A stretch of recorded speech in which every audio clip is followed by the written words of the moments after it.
وعلى آله وصحبه ومن والاه. اللهم انا رب اشرح لي صدري ويسر لي أمري واحلل يفقهوا قولي.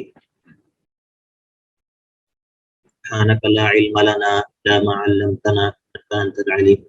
ربي ولا تعسر خير وبك نستعين. أعوذ بالله من الشيطان الرجيم. بسم الله الرحمن الرحيم. ودخل معه السجن أحدهما إني أراني أعصر خمرا وقال الآخر إني أراني أحمل فوق رأسي خبزا خير منه نبئنا بتأويله نراك من المحسنين. ہم نے چوتھا مقام جو ہے وہ مکمل کیا تھا، نمبر تک 36 سے لے کر 42 تک پانچواں مقام ہے، اور اس مقام میں یوسف علیہ السلام کے جیل جانے کے بعد جیل کے حالات کا تذکرہ ہے اور جیل کے اندر جو واقعہ ان کے ساتھ پیش آیا. تو ودخل معه السجن فتیان، اور داخل ہوئے معه یوسف کے ساتھ السجن قید خانے میں فتیان دو آدمی، وہ نوجوان جو ہیں وہ بھی یوسف کے ساتھ قید خانے میں داخل ہوئے کہ وہ بھی ان کے ساتھ قید تھے.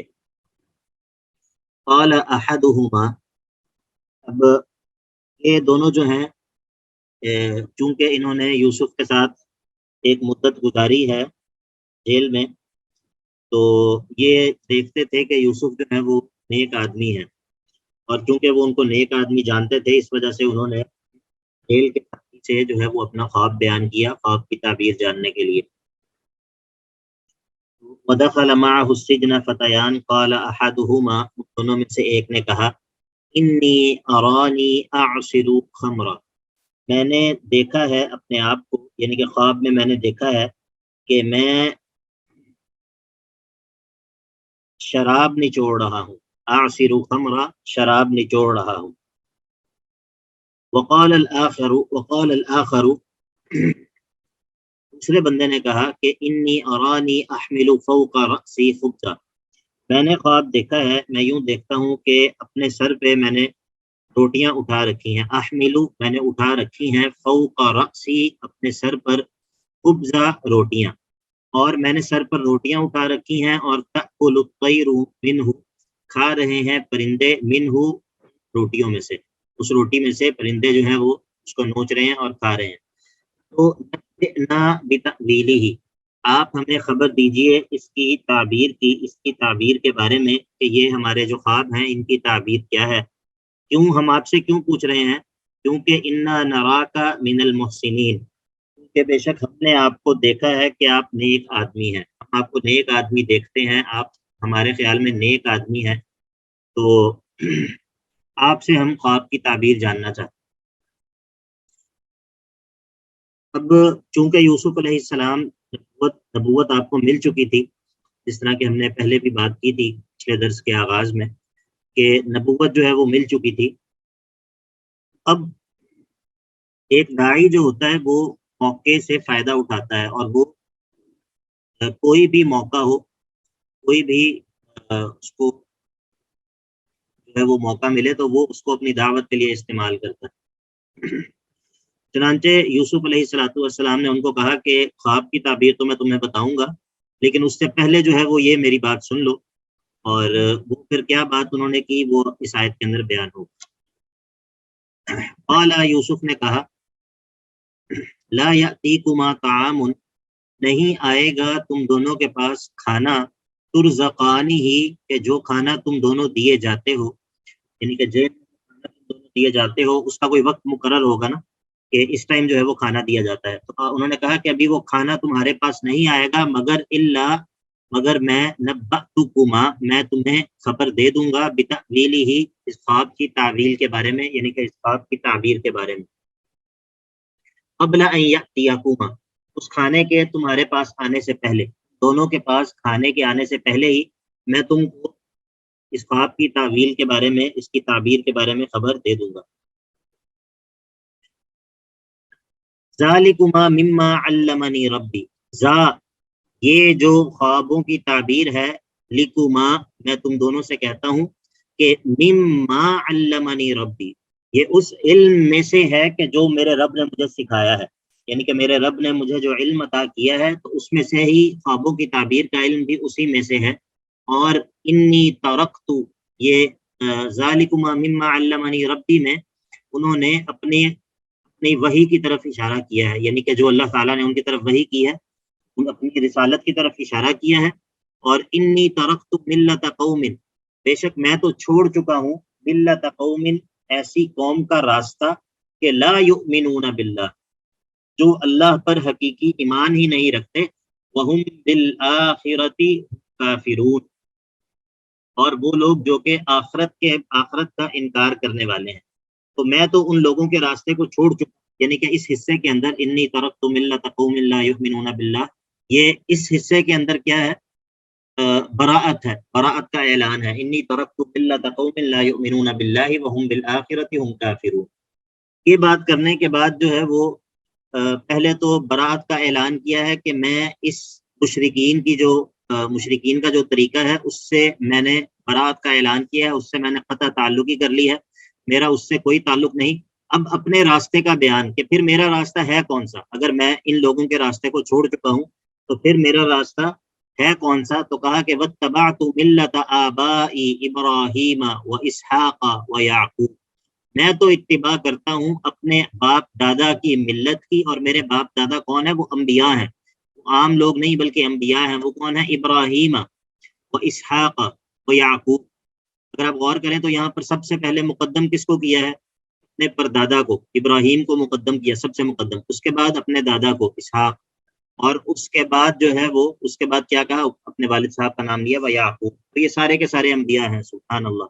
واتبعت ملت آبائی، یہ اور یہ کہنے والا کون ہے؟ کہنے والا بذات خود نبی ہے، کہنے والے بھی نبی ہیں اور جن کا نام لے رہے ہیں وہ بھی نبی ہیں۔ انہوں نے کہا میں تو ان کے راستے پر ہوں، اور وہ جو میرے آباء و اجداد ہیں وہ کون ہیں؟ وہ تینوں کے تینوں انبیاء ہیں۔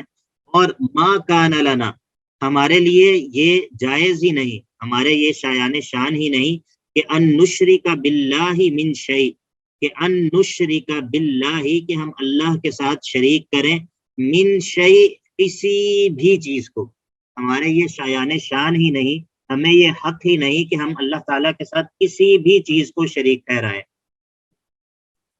یہاں پر میں ایک نقطہ آپ کو بتاتا ہوں آپ کی دلچسپی کے لیے، وہ یہ ہے کہ قاعدہ یہ ہے کہ جب نکرہ سیاق نفی میں آتا ہے، یعنی کہ نفی کے کانٹیکسٹ میں جب نکرہ آتا ہے تو اس کے اندر عموم کا معنی ہوتا ہے۔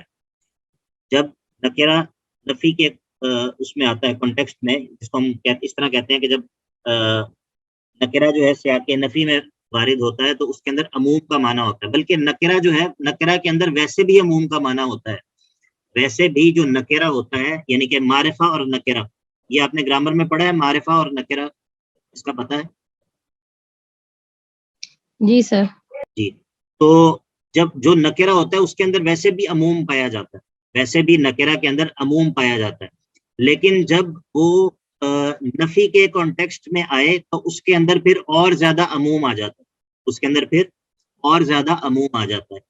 اور بعض دفعہ نفی کے کانٹیکسٹ میں عموم کا معنی پیدا کرنے کے لیے من زائدہ لایا جاتا ہے، من زائدہ، یہ بات پہلے بھی میں بتا چکا ہوں کہ من زائدہ لایا جاتا ہے تاکید پیدا کرنے کے لیے۔ تو اگر آپ یہاں پر غور کریں، ما کان لنا ان نشرک باللہ من شیء، اب پہلی بات تو یہ کہ یہ شیء نکرہ ہے خود، جس کے اندر عموم کا معنی ہے، ٹھیک ہے۔ دوسرا یہ کہ یہ نکرہ جو ہے یہ نفی کے سیاق میں ہے، یعنی کہ یہ نفی کے کانٹیکسٹ میں ہے۔ یہ دیکھیے، ما کان لنا، ہمارے لیے یہ لائق ہی نہیں، ہمیں یہ حق ہی نہیں کہ ہم اللہ کے ساتھ کسی بھی چیز کو شریک کریں۔ دو باتیں ہوگی، اور تیسری بات یہ کہ پھر اس پر من بھی داخل ہے، تیسری بات یہ ہے کہ اس میں من بھی داخل ہے۔ معنی یہ ہے، یہ بات، تینوں باتیں کرنے کا میرا مقصد کیا ہے؟ مقصد یہ ہے، یہ بتانا مقصد ہے کہ ادھر جو شیئن ہے اس کے اندر بہت زیادہ عموم ہے، بہت زیادہ عموم ہے، یعنی کہ اس کے اندر تمام کی تمام چیزیں شامل ہو گئیں کہ اللہ کے ساتھ کسی بھی چیز کو شریک ٹھہرانا جو ہے وہ ہمیں زیب نہیں دیتا، ہمیں اس چیز کا حق حاصل نہیں۔ کس کس کو سمجھ آئی ہے اور کس کس کو سمجھ نہیں آئی ہے؟ جی شیخ آ گئی ہے الحمدللہ۔ عرفان بھائی، اکمل بھائی آپ بھی بتائیں. السلام علیکم جی شیخ. وعلیکم السلام. شیخ میں نے ابھی کلاس جوائن کی ہے ابھی. اچھا چلیں ٹھیک ہے، بارک اللہ. اچھا جی. اچھا اب آگے دیکھیے، آگے بھی بڑی کام کی بات ہے. اچھا، ما کان لنا ان نشرک باللہ من شیء ذالک من فضل اللہ علینا وعلی الناس. یہ اللہ کے ہمارے اوپر فضل میں سے ہے، ہم پر بھی اور لوگوں پر بھی. یہ اللہ کے ہمارے پر بھی اور لوگوں پر بھی فضل میں سے ہے. ولکن اکثر الناس لا یشکرون. چلیں اس کی بات تو بعد میں کرتے ہیں. ابھی یہ کون بتائے گا کہ یہاں پر ذالکہ سے مراد کیا ہے؟ ذالک من فضل اللہ علینا، یہ اللہ کے ہمارے اوپر فضل میں سے ہے، یہ اللہ کا ہمارے اوپر فضل ہے. یہ ذالکہ سے مراد کیا ہے؟ آپ کو پتہ ہے کہ ذالکہ جو ہے یہ اسم اشارہ ہے، اور اسم اشارہ کو مشار الیہ کی ضرورت ہوتی ہے. یعنی کہ کوئی چیز ہے جس کی طرف اشارہ ہو رہا ہے، تو وہ چیز یہاں پر کیا ہے؟ مل بھائی نے کہا ہے دین. سر شرک. شرک. شرک اللہ کا ہمارے اوپر فضل ہے. بہت اچھے. نو سر. کوئی اور؟ شیخ اللہ کے ساتھ کسی کو شریک نہ ٹھہرانا. اور شیخ جو آباء و اجداد کا ذکر کیا گیا ہے، حضرت یوسف علیہ السلام نے ذکر کیا ہے. کافی قریب پہنچ گئی ہیں، لیکن اس سے بہتر کوئی جواب دینا چاہے. سر نبوت. السلام علیکم. وعلیکم السلام. سر ان کے مطلب کہ اس آیت کا مطلب یہ بھی ہے کہ یوسف علیہ السلام پیچھے کہا جا رہا ہے کہ حضرت ابراہیم علیہ السلام، اسحاق علیہ السلام اور یعقوب علیہ السلام کا دین جو ہے دین ابراہیمی ہے اور دین اسلام ہے. تو کہہ رہے ہیں کہ یہ جو ہے وہ اللہ تعالیٰ کی طرف سے ہے، انعام ہے. ٹھیک ہے. اور کوئی؟ سب سے قریب ترین جواب جو ہے وہ حفصہ بہن کا ہے کہ شرک نہ کرنا، یعنی کہ دوسرے الفاظ میں توحید. دوسرے الفاظ میں توحید. ٹھیک ہے. اکمل بھائی کا جواب دین جو ہے وہ بھی قریب ترین ہے، لیکن بہرحال یہاں پر توحید جو ہے وہ مراد ہے. تو ذالک من فضل اللہ علینا وعلی الناس، یہ ہمارا شرک نہ کرنا، یہ ہمارا اللہ کے ساتھ کسی بھی چیز کو شریک نہ کرنا، اور یہ ہمارا توحید کے اوپر قائم ہونا، یہ اللہ کا ہم پر بھی فضل ہے اور لوگوں پر بھی فضل ہے. ہم پر بھی فضل ہے اور لوگوں پر بھی اللہ کا یہ فضل ہے. ٹھیک ہے. توحید جو ہے یہ اللہ کی بہت بڑی نعمت ہے. توحید اللہ تعالیٰ کی بہت بڑی نعمت ہے. اچھا یہاں پر ایک اور سوال ہے. آپ نے اللہ تعالیٰ کی نعمتوں پر شکر یقیناً ادا کیا ہوگا. تو یہ بتائیے کہ آپ میں سے کس نے کبھی توحید کی نعمت پر اللہ تعالیٰ کا شکر ادا کیا ہے؟ توحید کی نعمت پر، خاص اس نعمت پر. شیخ الحمدللہ ہمیشہ اس نعمت پر اللہ کا شکر ادا کرتی ہوں. الحمدللہ. اور کسی نے؟ یہ بہت بڑی نعمت ہے. جی. تو یہ اس کا احساس جو ہے وہ انسان کو تب ہوتا ہے جب انسان جو ہے وہ شرک میں مبتلا لوگوں کو دیکھتا ہے. شرک میں مبتلا لوگوں کو دیکھتا ہے تو پھر انسان کو اس نعمت کا احساس ہوتا ہے. اور یہ ہمارے لیے بہت بڑا سبق ہے کہ ہم جو ہے نا وہ ان نعمتوں کا شکر تو ادا کرتے ہیں جو کہ نعمتیں تو ہیں ضرور، لیکن چھوٹی نعمتیں ہیں بالمقابل ان بڑی نعمتوں کے جن کو ہم کبھی نعمت سمجھتے ہی نہیں ہیں. شاید ہم کبھی ان کو ہم سمجھتے ہیں کہ شاید یہ ہم نے جو اللہ تعالیٰ نے اسلام کی دولت دی ہے، یا ہم مسلمانوں کے گھر میں پیدا ہو گئے ہیں، یا اللہ تعالیٰ نے جو ہے وہ شرک سے بچایا ہے، تو شاید یہ ہم کسی استحقاق کی بنا پر ایسا ہوا ہے. حالانکہ یہ کسی استحقاق کی بنا پہ نہیں ہے. یعنی کہ یہ ایسا نہیں ہے کہ ہم ڈیزرو کرتے تھے اس وجہ سے اللہ تعالیٰ نے یہ دیا ہمیں. یہ خالصتاً اللہ تعالیٰ کا فضل اور اللہ تعالیٰ کا کرم ہے. تو اس نعمت کے اوپر بھی اللہ کا شکر ادا کرنا چاہیے. اس نعمت کے اوپر بھی اللہ کا شکر ادا کرنا چاہیے، کیونکہ اگر نعمتوں پر شکر ادا نہ کیا جائے تو نعمتیں زائل ہو جاتی ہیں. اگر نعمتوں پر شکر ادا نہ کیا جائے تو نعمتیں زائل ہو جاتی ہیں. اور اگر نعمتوں پر شکر ادا کیا جائے تو آپ کو معلوم ہے، مشہور ہے کہ لئن شکرتم لازیدنکم. تو نعمت کو باقی رہنا نعمت کا جو ہے وہ شکر کے ذریعے ہوتا ہے. تو ایمان پر، قرآن پر اور دین پر اور اسی طرح فتنوں سے محفوظ رہنے پر ان نعمتوں پر بھی اللہ تعالیٰ کا خصوصی شکر ادا کرنا چاہیے. مال پر، صحت پر اور گھر پر اور اس طرح کی دیگر جو چیزیں ہیں، ان چیزوں پر شکر ادا کرنے سے پہلے جو ہے وہ ان بڑی بڑی نعمتوں کا شکر ادا کرنا چاہیے. ٹھیک ہے، یہ بات سمجھ آ گئی سب کو؟ یہ بہت اہم بات ہے. جی سر. تو ذالک من فضل اللہ علینا وعلی الناس. اچھا آگے دیکھیے، ولکن اکثر الناس لا یشکرون، ولکن اکثر الناس لا یشکرون، لیکن لوگوں کی اکثریت شکر ادا نہیں کرتی، لیکن لوگوں کی اکثریت شکر ادا نہیں کرتی. اس کا کیا معنی ہے؟ لوگوں کی اکثریت شکر ادا نہیں کرتی، اس کا کیا معنی ہے؟ سر کہ وہ شرک میں مبتلا رہتے ہیں. جی بالکل. ادھر جو ہے وہ شکر ادا نہ کرنا اس معنی میں ہے کہ شرک کرتے ہیں، لوگ شرک کرتے ہیں، یعنی کہ اللہ تعالیٰ کی توحید کا جو ہے وہ اس کی تحقیق کرنا اور توحید کا اقرار کرنا اور اللہ تعالیٰ اکیلے کی عبادت کرنا، یہ بھی شکر میں داخل ہے، یہ بھی شکر میں داخل ہے. اور اللہ تعالیٰ کے ساتھ شرک کرنا یہ ناشکری میں داخل ہے، یہ ناشکری میں داخل ہے. ٹھیک ہے، تو یہاں پر جو بات سمجھنے کی ہے وہ یہ ہے کہ ہم عموماً شکر اور ناشکری کا جو لفظ ہے ہم اس کو بہت محدود پیمانے میں سمجھ رہے ہوتے ہیں. شکر سے مراد ہم یہ سمجھتے ہیں کہ زبان سے شکر الحمدللہ کہنا، یہ اللہ کا شکر ہے، یا زیادہ سے زیادہ یہ کہ کھانا کھانے کے بعد ہاتھ اٹھا کے ہم دعا مانگیں اور اللہ تعالیٰ کا شکر ادا کریں، یہ اللہ تعالیٰ کا شکر ہے. نہیں، ایسا نہیں ہے. اللہ تعالیٰ کی اطاعت کرنا اپنے اعضاء سے اور جوارح سے، یہ بھی شکر ہے، یہ بھی شکر ہے. آپ کا کیا خیال ہے کہ اگر ایک بندہ جو ہے وہ سارا دن الحمدللہ کی تسبیح پڑھتا ہے لیکن وہ اللہ تعالیٰ کی معصیت کرتا ہے، اپنے ہاتھوں سے بھی، اپنے کانوں سے بھی، اپنی زبان سے بھی، اپنے جسم سے، اپنے مال سے، اور اللہ تعالیٰ نے جو صحت دی ہے اس سے، اللہ تعالیٰ نے جو خوبصورتی دی ہے اس سے، اور یہ ان سب چیزوں کو اللہ تعالیٰ کی معصیت میں استعمال کرتا ہے، تو کیا یہ ان نعمتوں کا شکر ادا کر رہا ہے؟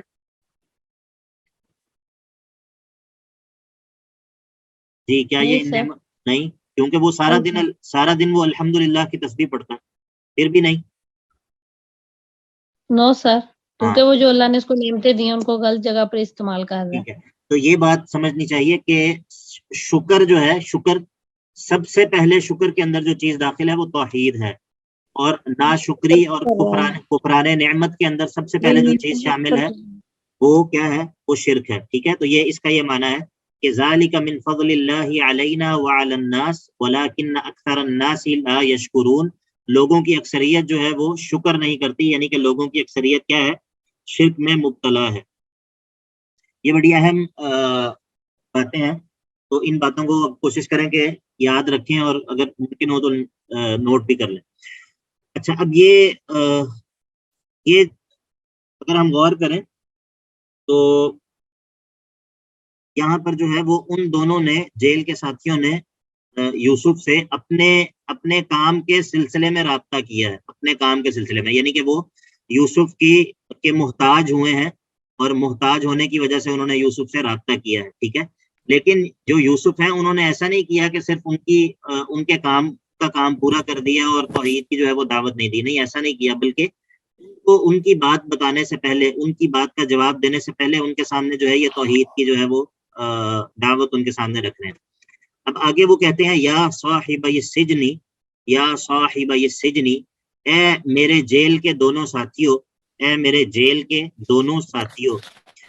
اب ارباب متفرقون خیر، ارباب متفرقون خیر، کیا زیادہ رب وہ بہتر ہیں؟ خیر، کس چیز کے لیے بہتر ہیں؟ للعبادتی، عبادت کیے جانے کے لیے. کیا زیادہ رب بہتر ہیں کہ ان کی عبادت کی جائے، یا پھر اس لیے کہ ان کو رب تسلیم کیا جائے؟ ام اللہ الواحد القہار، یا پھر اکیلا اللہ جو کہ الواحد بھی ہے اور القہار، اکیلا وہ غالب بھی ہے، وہ بہتر ہے کہ اس اکیلے کی عبادت کی جائے، یا پھر متفرق اور ایک سے زیادہ رب ہیں وہ اس بات کے زیادہ مستحق ہیں کہ ان کی عبادت کی جائے؟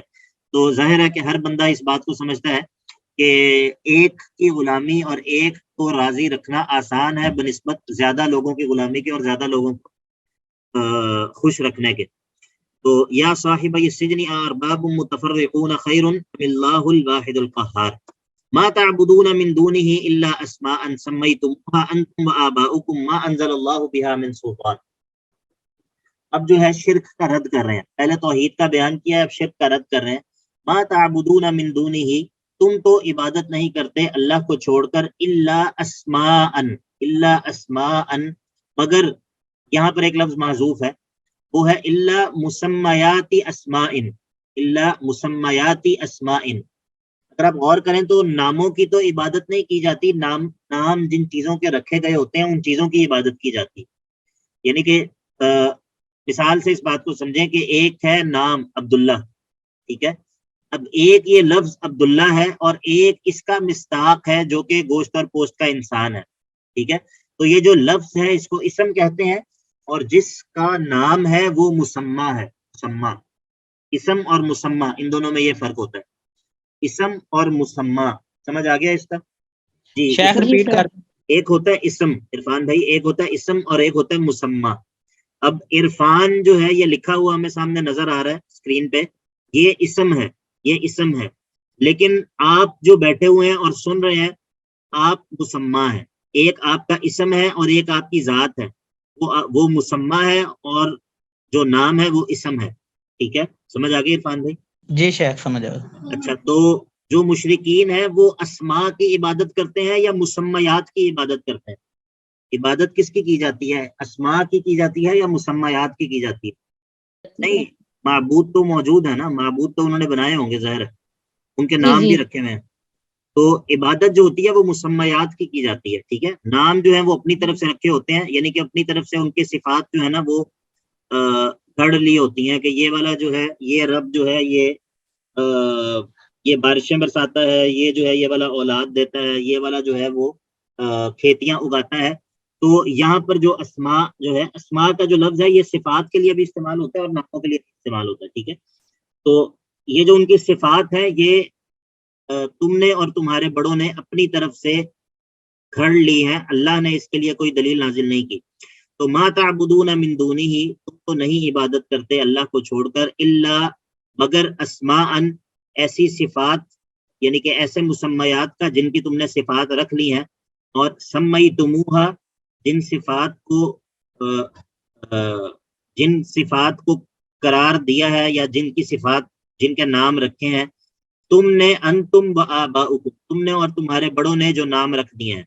ما انزل اللہ بہا من سلطان، نہیں نازل کی اللہ نے ان صفات پر کوئی بھی دلیل، اللہ نے ان صفات پر کوئی بھی دلیل نازل نہیں کی. سب کی توجہ ہے؟ یہ توجہ ہے سب کی؟ اچھا چلیں، اب یہاں پر میرا سوال ہے کہ اوپر جو ہم نے بات کی ہے ما کان لنا ان نشرک باللہ من شیء میں، ما کان لنا ان نشرک باللہ من شیء کے اندر جو ہم نے بات کی ہے وہی بات یہاں پر بنتی ہے ما انزل اللہ بہا من سلطان، اس میں بھی. لیکن یہ کون جو ہے، یہ کون یہاں پر اسی بات کو یہاں پر کون جاری کرے گا؟ کون بتائے گا اس طرح ادھر کس طرح وہ بات بن رہی ہے؟ جی، سوال کی سمجھ آئیے سر؟ ایک دفعہ دوبارہ سوال ریپیٹ کر دیں. جی، میں نے کہا ہے کہ جو بات ہم نے کہا تھا کہ ما کان لنا ان نشرک باللہ من شیء کے اندر بن رہی ہے، ادھر ہم نے جو بات بیان کی تھی وہی بات جو ہے وہ یہاں پر بھی ہو رہی ہے. ما انزل اللہ بہا من سلطان، ادھر بھی وہی بات ہو رہی ہے. یہاں پر کون وضاحت کرے گا کہ کس طرح ہو رہی ہے؟ سر یعنی کہ کوئی بھی سند، یہ جی وہی بات جو وہاں پر ہوئی تھی اس کی یہاں پر وضاحت کریں کس طرح ہو رہی ہے. سر ادھر تھا کہ کوئی بھی اللہ کے، کیا تھا، کوئی بھی شے اللہ کے وہ نہیں ہے. چلیں سنیں دیکھیے، وہاں پر ہم نے بات کی تھی کہ شیء نکرہ ہے، تو یہاں پر جو سلطان ہے یہ بھی نکرہ ہے. سلطان کا معنی ہوتا ہے دلیل، ٹھیک ہے، سلطان نکرہ ہے، اور یہ نکرہ سیاق کے نفی میں ہے، یعنی کہ ما انزل اللہ بہا من سلطان نفی ہو رہی ہے، نفی کے کانٹیکسٹ میں ہے نکرہ، اور اس سے پہلے من بھی داخل ہے. معنی یہ ہے کہ ان لوگوں کے اندر جو تم نے صفات مان رکھی ہیں اللہ نے ان کے بارے میں کوئی بھی دلیل نازل نہیں کی، سرے سے کوئی دلیل نازل نہیں کی، کسی قسم کی کوئی دلیل جو ہے وہ اس پر نہیں ہے کہ یہ والے جو تمہارے رب ہیں ان میں سے یہ جو ہے یہ بارشیں برسانے والا ہے، یہ جو ہے اولاد دینے والا ہے، یہ جو ہے وہ بگڑی بنانے والا ہے، وغیرہ وغیرہ وغیرہ. جی سمجھ آئی ہے کسی کو؟ جی سر. جی تو ان الحکم الا للہ، ان الحکم الا للہ، فیصلے کا اختیار اور حکم تو، حاکمیت تو اللہ کے علاوہ کسی کے لیے بھی روا نہیں ہے. اور امرا، اور اس نے حکم دیا ہے کہ اللہ تعبدوا الا ایاہ، کہ تم مت عبادت کرو مگر اسی اکیلے کی عبادت کرو. ذالک الدین القیم، یہی درست دین ہے، یہی سیدھا راستہ ہے، یہی سیدھا دین ہے. ذالک الدین القیم، یہاں پر ذالکہ سے مراد کیا ہے؟ ذالکہ کا مشار الیہ یہاں پر کیا ہے؟ سر دین. توحید، توحید. ذالک الدین القیم، یہ توحید ہی سیدھا دین ہے، یہ توحید ہی سیدھا راستہ ہے. ولکن اکثر الناس لا يعلمون، لیکن لوگوں کی اکثریت علم نہیں رکھتی، لوگوں کی اکثریت اس بات کو جانتی نہیں ہے. تو بڑے ہی زوردار انداز میں یعنی کہ یہ جو تقریر ہے پوری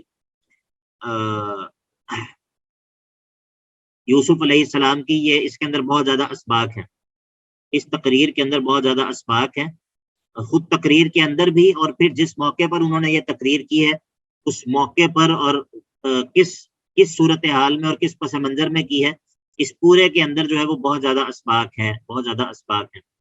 اور یہ بھی دیکھیے کہ یہ ایک ایسی حالت کے اندر یہ بات بیان ہو رہی ہے جب وہ بغیر کسی جرم کے سالہ سال سے جیل میں قید ہیں، بغیر کسی جرم کے سالہ سال سے جیل میں قید ہیں. اللہ اکبر. تو اس کے باوجود جو ہے وہ ان کو جو فکر ہے وہ اسی بات کی ہے کہ میں جو ہے وہ توحید کا پیغام جو ہے وہ پہنچاؤں. چلی اب یہ پوری توحید کے اوپر کو دعوت دینے کے بعد اب جو ہے وہ ان کو کے خواب کی تعبیر بتانے لگے. تو کہتے ہیں یا صاحب السجن، اے میرے جیل کے ساتھیوں، اما احدکما فیسقی ربہ خمرا، یہاں سے آگے خواب کی تعبیر شروع ہو رہی ہے. یہاں پر ایک اور بات ہے وہ بھی ہم کر لیتے ہیں، وہ یہ ہے کہ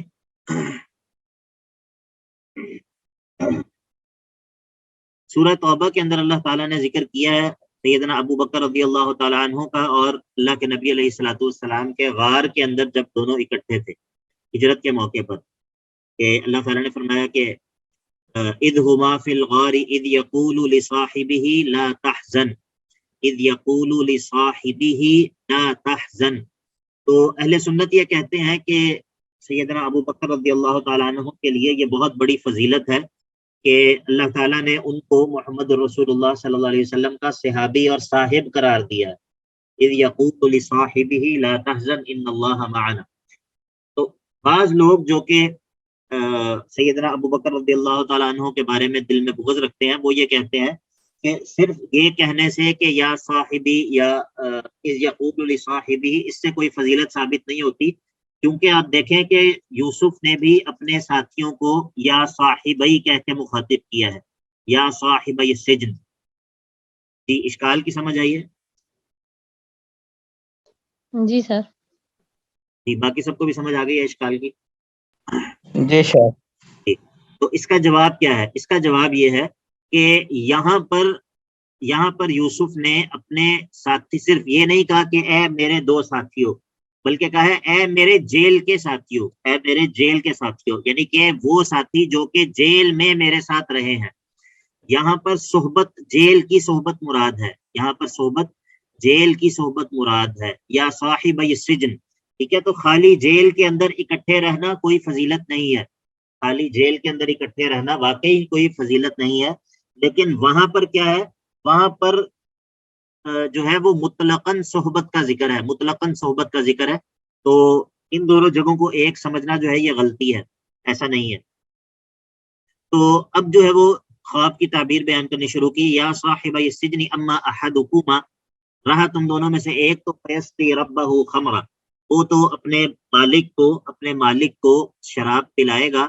یعنی کہ وہ دوبارہ سے اپنی نوکری پر بحال ہو جائے گا اور وہ اپنے بادشاہ کو، اپنے رب کو، اپنے مالک کو، رب سے مراد یہاں پر وہ والا رب نہیں ہے بلکہ یہاں پر مالک اور آقا کے معنی میں ہے. وَأَمَّا الْآخَرُ، اور رہا دوسرا تو فَيُسْلَبُ، وہ سولی دیا جائے گا. فَتَأْكُلُ الطَّيْرُ مِنْ رَأْسِهِ، تو کھائیں گے پرندے اس کے سر سے. تو یہ دونوں کی خواب کی تعبیر ہے. پہلے بندے کو یہ تعبیر دی کہ وہ اپنے مالک کو شراب پلائے گا، اور دوسرے کو یہ تعبیر دی کہ وہ سولی دیا جائے گا اور اس کو جو ہے وہ پرندے اس کے سر سے جو ہے وہ گوشت کھا رہے ہوں گے. تو قضی الامر الذی فیہ تستفتیان، فیصلہ کر دیا گیا ہے اس معاملے کا جس کے بارے میں تم دونوں پوچھ رہے تھے. اس معاملے کا فیصلہ کر دیا گیا ہے، یعنی کہ یہ جو میں نے تمہیں خبر دی ہے خواب کی تعبیر کی، یہ اللہ تعالیٰ کی وحی سے دی ہے اور یہ فیصلہ اللہ تعالیٰ کر چکے ہیں.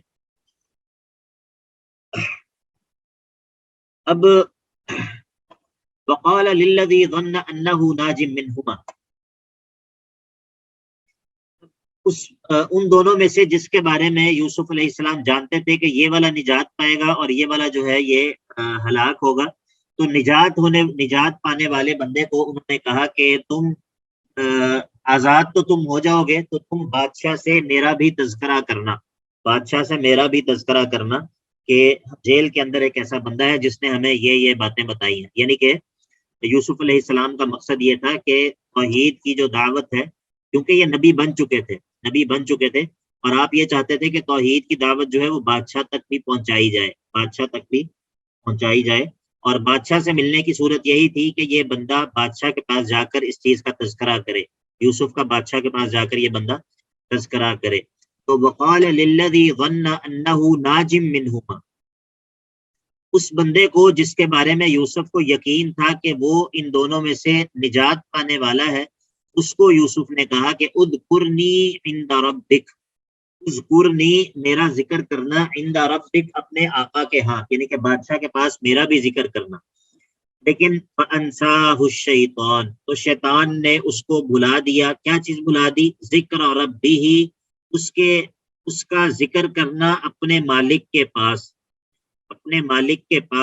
آقا کے پاس، بادشاہ کے پاس یوسف کا ذکر کرنا اس بندے کو شیطان نے بھلا دیا. تو فلبث فی السجن بضع سنین، تو یوسف جو ہے وہ مزید کئی سال جیل میں پڑے رہے. جیل میں پڑے رہے.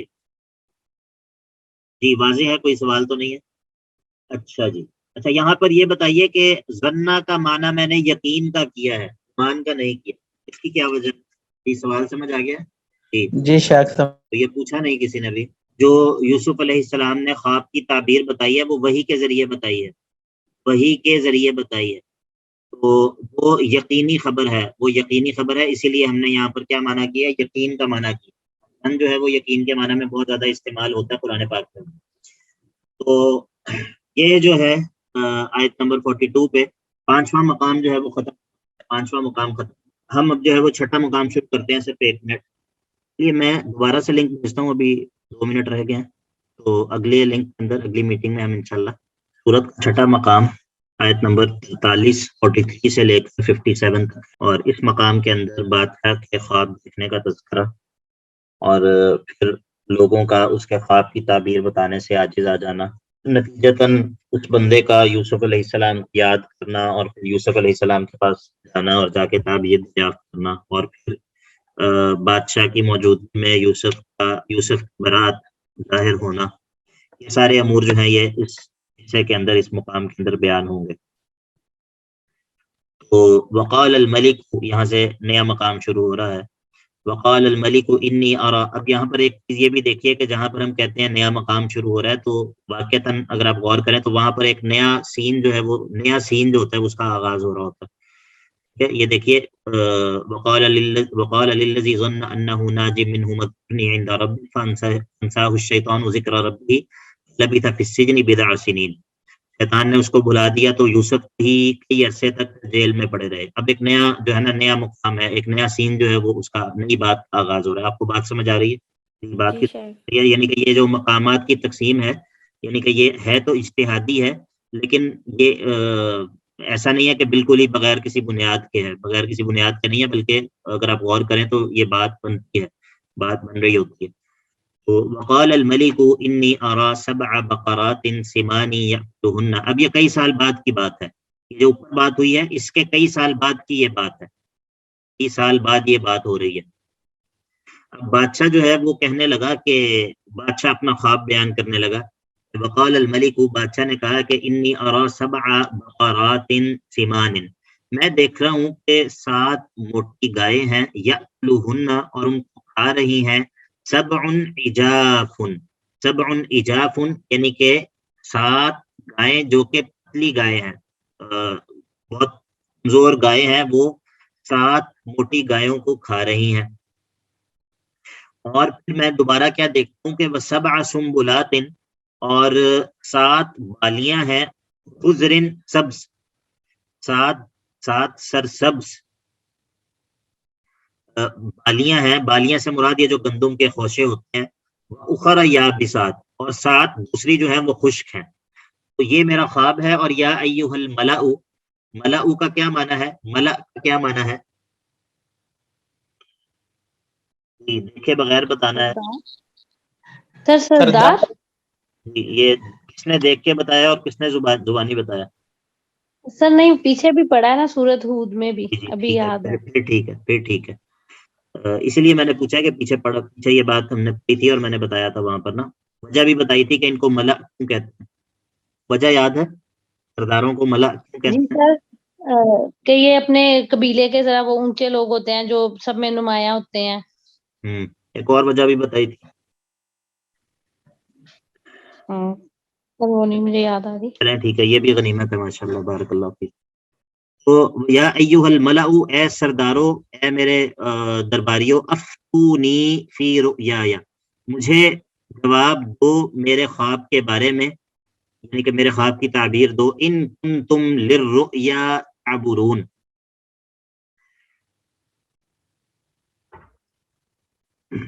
اگر تم خواب کی تعبیر جو ہے وہ دے سکتے ہو، اگر تم خوابوں کی تعبیر دے سکتے ہو تو میرے اس خواب کی تعبیر مجھے بتاؤ. اب کیونکہ یہ لوگ خوابوں کی تعبیر کا علم تو نہیں جانتے تھے، تو انہوں نے یہ کہنا شروع کیا کہ یہ کوئی بس پریشان خیالی جو ہے اس کی وجہ سے آپ کو یہ خواب آ گیا ہے، لگتا نہیں ہے کہ اس خواب کے اندر کوئی بات ہے. قالو، یہ کہنے لگے، اضغاث احلام، اضغاث احلام یعنی کہ پریشان قسم کا خواب ہے، پریشان خیالی کی وجہ سے جو خواب دکھائی دیتے ہیں اس طرح کا خواب لگ رہا ہے جس کی کوئی تعبیر نہیں ہوتی. اور دوسری بات یہ ہے کہ وما نحن بتأویل الاحلام بعالمین، ہم خوابوں کی تعبیر کے بارے میں کوئی جانتے جونتے بھی نہیں ہیں، ہمیں خوابوں کی تعبیر کا علم جو ہے وہ ہمارے پاس ہے بھی نہیں. تو اب جب یہ بات ہوئی تو وہ جو بندہ جس کو بھول چکے تھے یوسف، اس کو یاد آ گئے، یوسف یاد آ گئے، اس کو یوسف کی یاد آ گئی. تو اب وہ کہنے لگا کہ وقال الذی نجا منہما، وہ جو بچ گیا تھا، جس کو نجات ملی تھی ان دونوں بندوں میں سے، وہ کہنے لگا وَادَّكَرَ بَعْدَ أُمَّةٍ، اور اس کو ایک عرصے کے بعد یاد آیا، لمبے عرصے کے بعد اس کو بات یاد آئی، یوسف یاد آئے اس کو بڑے عرصے کے بعد. کہنے لگا کہ انا انبئکم بتأویلہ، میں تمہیں اس خواب کی تعویل کے بارے میں بتا سکتا ہوں، میں تمہیں اس خواب کی تعبیر کے بارے میں بتا سکتا ہوں. فارسلون، بس تم مجھے بھیجو، مجھے بھیجو یعنی کہ مجھے یوسف کے پاس بھیجو، مجھے جیل کی طرف بھیجو، میں جو ہے وہ اس خواب کی تعبیر جو ہے وہ تمہیں پتہ کر کے بتا سکتا ہوں.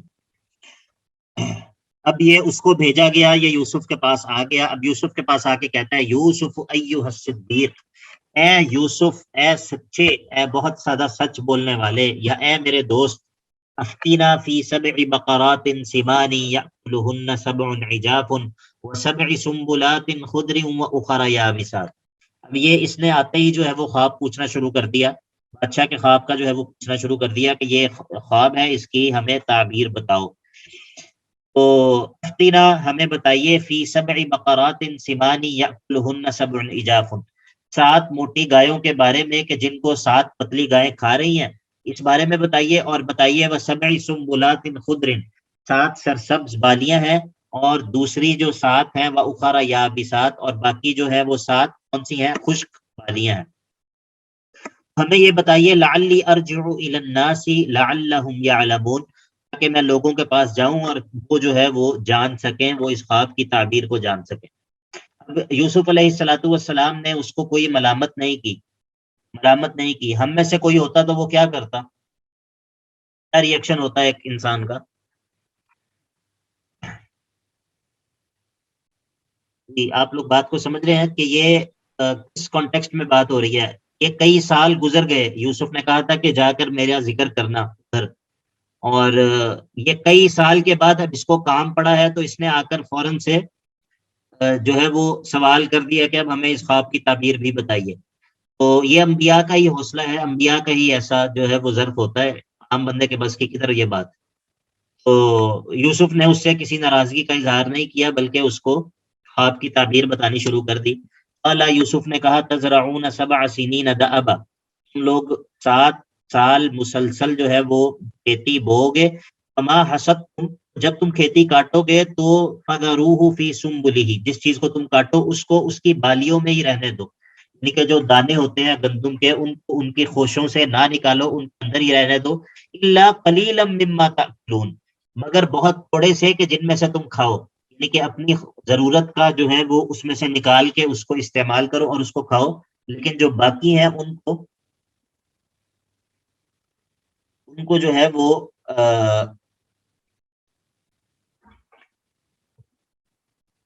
وہ تم ان کے خوشوں کے اندر ہی رہنے دو۔ ثم یأتی من بعد ذلك 7 شداد، پھر آئیں گے ان کے بعد، یعنی کہ ان 7 سالوں کے بعد آئیں گے 7 شداد، 7 سال شدت والے یعنی کہ سختی والے، جن میں بارشیں نہیں ہوں گی، قحط سالی ہوگی، تو اس وقت یأکلن ما قدمتم لہن الا قلیلا مما تحسنون، تو یہ جو 7 شداد آئیں گے، جو 7 سختی والے برس آئیں گے، یہ کھا جائیں گے اس کو ما قدمتم لہن، تو تم نے ان کے لیے پہلے سے بچا کر رکھا ہوگا، یعنی کہ پہلے سے جو تم نے ذخیرہ کیا ہوگا، جس کے بارے میں پہلے کہا ہے کہ فذروہ فی سنبلہ، ان کو تم نے خوشوں کے اندر رہنے دو۔ 7 سال جو ہیں پھر ان میں یہ ختم ہو جائیں گے جو پہلے سے تم نے ذخیرہ کر کے رکھا ہوگا، الا قلیلا مما تحسنون، مگر بہت تھوڑا سا وہ جو کہ تم بچا لوگے، جو تم ذخیرہ کر لوگے، یعنی کہ اگلے سال دوبارہ بعد میں بیج ڈالنے کے لیے جو تم بچا لوگے اس کو بچا لینا، باقی جو 7 سال قحط سالی کے ہوں گے ان میں تم وہی استعمال کرو گے جو پچھلے 7 سالوں میں تم نے بچا کے رکھا ہوگا۔ جب یہ 7 سال گزر گئے، 14 سال گزر گئے، یعنی کہ 7 سال چھالی کے، 7 سال بدحالی کے، قحط کے، ثم یأتی من بعد ذلك عام، پھر آئے گا ان کے بعد ایک برس، فیہ یغاث الناس، اس میں لوگوں کو خوب پانی پلایا جائے گا، یعنی کہ خوب بارش ہوگی، وفیہ یعصرون، اور اس میں پھر وہ لوگ جو ہے وہ میووں کو نچوڑیں گے اور وہ جو ہے وہ پھلوں کو نچوڑیں گے، یعنی کہ خوب بارش ہوگی، چھالی جو ہے وہ پھیل جائے گی۔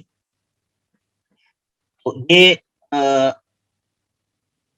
یوسف نے یہ خواب کی پوری تعبیر جو ہے وہ بتائی۔ اگر آپ یہاں پر غور فرمائیں تو یہ جو ہے خواب کا حصہ، تزرعون 7 سنین دأبا فما حصدتم فذروه في سنبله الا قليلا مما تأكلون ثم يأتي من بعد ذلك 7 شداد يأكلن ما قدمتم لهن الا قليلا مما تحسنون، تو جو بادشاہ کا خواب ہے کہ 7 موٹی گائے ہیں اور جن کو 7 پتلی گائے کھا رہی ہیں، اور 7 سرسبز بالیاں ہیں اور 7 جو ہے وہ خشک بالیاں ہیں، تو بادشاہ کے خواب میں صرف انہی چیزوں کا تذکرہ ہے، بادشاہ کے خواب میں صرف انہی چیزوں کا تذکرہ ہے کہ 7 سال بدحالی کے ہوں گے اور اس کے بعد 7 سال خوشحالی کے ہوں گے، بادشاہ کے خواب کے اندر صرف اسی چیز کا تذکرہ ہے۔ لیکن یہ جو بات یوسف نے بتائی ہے کہ ثم یأتی من بعد ذلك عام فیہ یغاث الناس وفیہ یعصرون، ان 14 سالوں کے بعد پھر 1 سال ایسا ہوگا جس کے اندر خوب بارشیں ہوں گی اور لوگوں کو خوب پانی پلایا جائے گا اور لوگ جو ہے وہ پھلوں کو نچوڑیں گے۔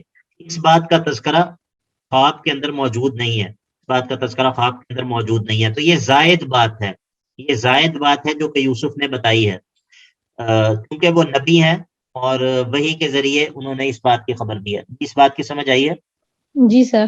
اب وقال الملک ائتونی بہ، بادشاہ تک یہ تعبیر پہنچی تو اس نے کہا ائتونی بہ، اس کو میرے پاس لے آؤ.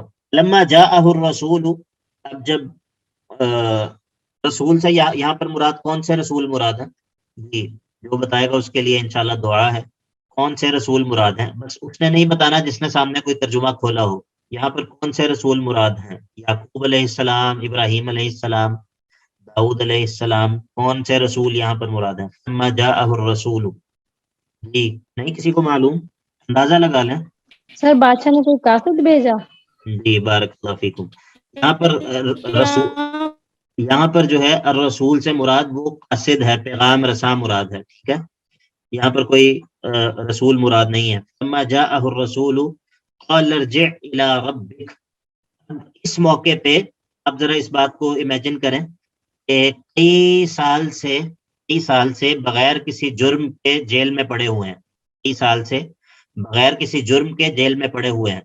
اب بادشاہ کی جانب سے قاصد آیا ہے، پیغامبر آیا ہے کہ اس کو جیل سے نکال کر میرے پاس لے کر آؤ.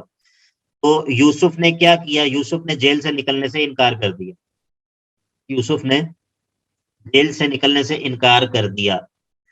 جی بتائیے کیوں کر دیا انکار؟ کیوں کہا کہ ابھی میں نہیں نکلوں گا؟ کیا مقصد ہے؟ سر کیونکہ یوسف چاہتے تھے کہ میری یعنی کہ جو مجھ پہ الزام لگایا اس کا بھی وہ عورتیں اعتراف کریں.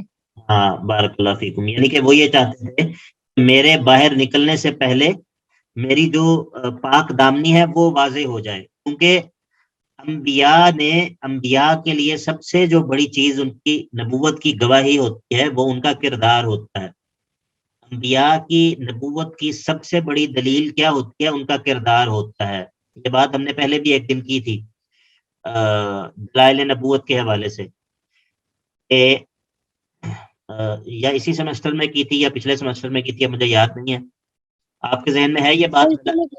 جی سر سورۃ ہود میں کی تھی. ہاں سورہ ہود میں غالباً یہ بات ہوئی تھی کہ انبیاء کی نبوت کے دلائل میں سے سب سے بڑی دلیل ان کا کردار ہوتا ہے، ان کا کردار، ان کی زندگی جو انہوں نے لوگوں میں گزاری ہوتی ہے. اگر ایک نبی کے کردار کے اوپر کوئی الزام لگا ہو، ایک نبی کے کردار کے اوپر کوئی الزام لگا ہو تو کیا وہ توحید کی دعوت لوگ اس سے قبول کریں گے؟ لوگ تسلیم کریں گے کہ یہ اللہ کا نبی ہے؟ نہیں سر، نہیں قبول کریں گے. اصل مقصد یوسف کا یہ تھا کہ میری پاک دامنی جو ہے وہ پوری طرح کھل کر واضح ہو جائے، تاکہ جب میں ان کے سامنے توحید کی دعوت رکھوں تو یہ لوگ جو ہے وہ میری دعوت کو قبول کریں اور میرے بارے میں میرے کردار کے بارے میں ان کے دل کے اندر کوئی شک اور شبہ نہ ہو.